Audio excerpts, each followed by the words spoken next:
Deaths at Oregon prisons signal alarming rise in inmate drug use. The Oregon Department of Corrections estimates half of all adult inmates struggle with addiction. Officials aren't sure how to stop the flow of drugs or fatal overdoses in state prisons. Elijah Roberts bought an engagement ring and proposed to his girlfriend, Brittany, in the months before his incarceration at Two Rivers Correctional Institution.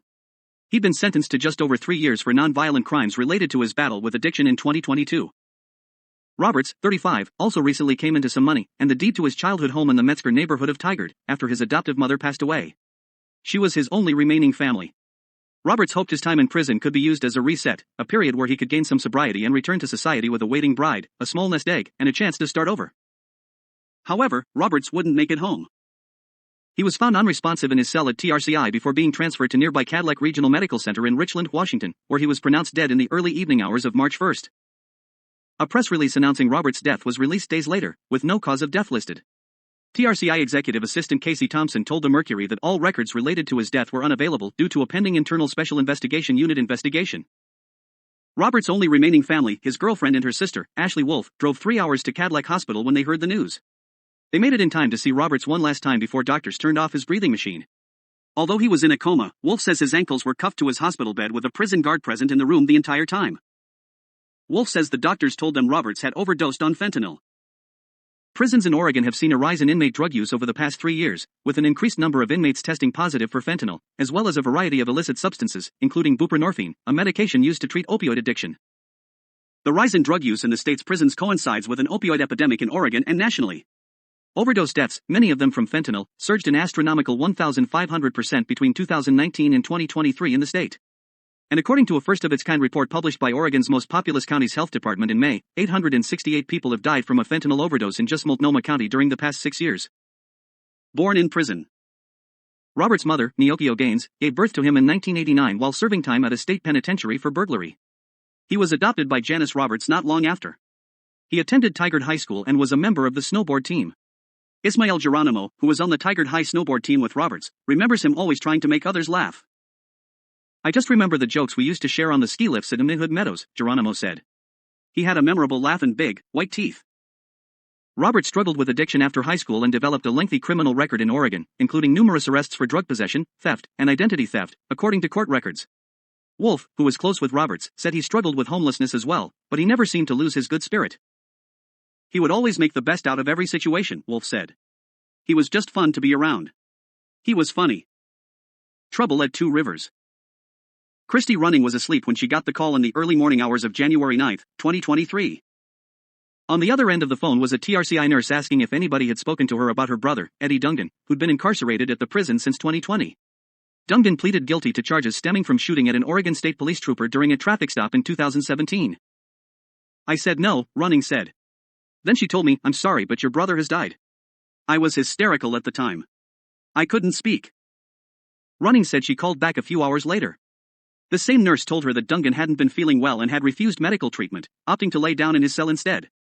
The nurse told her officers later found him unresponsive and attempted CPR to no avail. Running claimed she then asked the nurse about Dungan's cellmate. The nurse said he didn't have one at the time. Running said this was the first moment she felt something was off. She claimed she talked to Dungan about his cellmate only 4 days before his death. A state trooper investigating Dungan's death confirmed to Running that Dungan was in a dry cell at the time of his death. Dry cells lack any plumbing facilities, there is no shower, no sink, and the toilet has no water. The idea is that, if an inmate is believed to have swallowed contraband, it will eventually pass through the inmate's body and prison officials can recover it after it does so.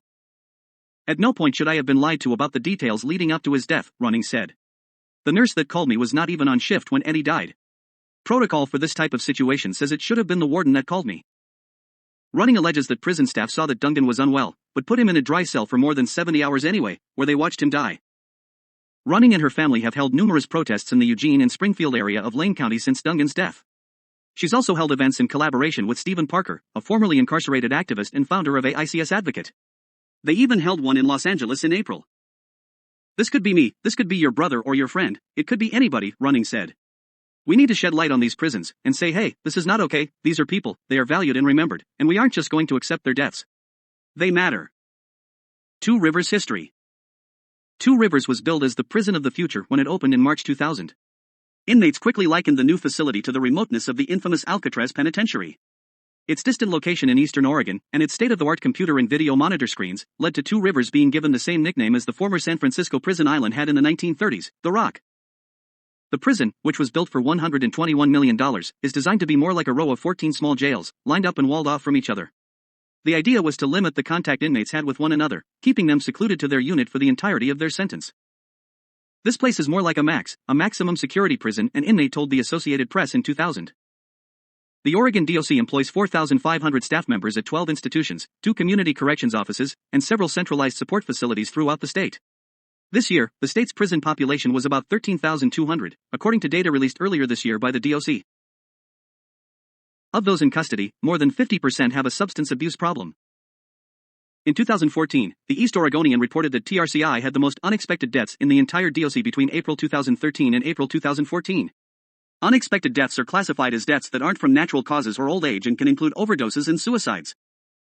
A police sergeant who investigated deaths at TRCI told the newspaper that 4 inmate deaths in less than a year was above the norm. Since at least 2012, the DOC and TRCI have come under fire for underreporting inmate deaths and for failing to keep track of overdoses, both fatal and non-fatal. Corrections officials told the Oregonian in September 2023 that the DOC is unable to say exactly how many prisoners overdose on street drugs each year. Corrections officials acknowledged they don't track numbers of overdoses, fatal or non-fatal, and said the agency's outdated medical chart and billing systems make it difficult to do so. Betty Berndt, DOC communications manager, told the Mercury over email that the medical examiner now records all overdose deaths, whether it's fentanyl or not, on a tracking log within the Health Services Division. However, she noted that there is still no system in place to warn staff or inmates of potentially deadly drugs circulating the prison after an overdose. The way TRCI is set up, this means an inmate could overdose on fentanyl without other inmates hearing about it, leading them to take the same drugs that caused the original overdose. There is not a specific mechanism in place for notifying adults in custody or staff of an overdose, Berndt said. Berndt said the DOC is currently piloting several programs aimed at addressing substance use disorder issues within the state's prisons.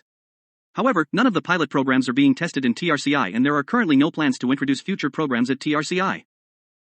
Wastewater testing equipment has been installed at Oregon State Penitentiary and Oregon State Correctional Institution, with Snake River Correctional Institution coming online soon as the third and final location in DOC's substance use disorder pilot, Berndt said. Wastewater testing is the practice of testing the wastewater from the prison for drugs as opposed to the standard random drug test. This can help detect which drugs prisoners are using as a whole, but doesn't narrow down which prisoner specifically is using, since it's a sample size from the whole facility. Wastewater testing improves DOC's ability to both provide services to those who would benefit from medically assisted treatment and target sources of illicit drugs in our prisons, Berndt said. The early results of the wastewater pilot programs will be the subject of DOC's testimony to the Ways and Means Subcommittee on Public Safety in the upcoming September legislative days September 23 to 25. Berndt also said the DOC has proposed a change to its rule on mail after experiencing a sharp rise in paper and envelopes infused with narcotics.